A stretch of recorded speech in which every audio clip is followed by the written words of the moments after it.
How to get a refund on Temu. Hello everyone, I am Bishaka and welcome to our channel.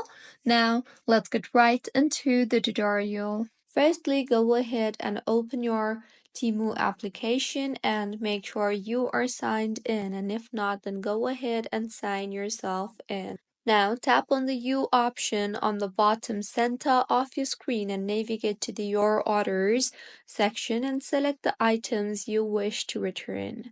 Further, tap on the Return or Refund option and follow the prompts, selecting a reason for the return.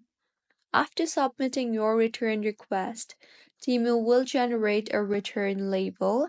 You will have to print this label and attach it to your return package.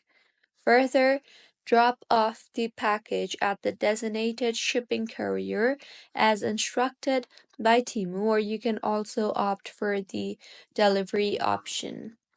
Once Temu receives and inspects the returned items, they will process your refund.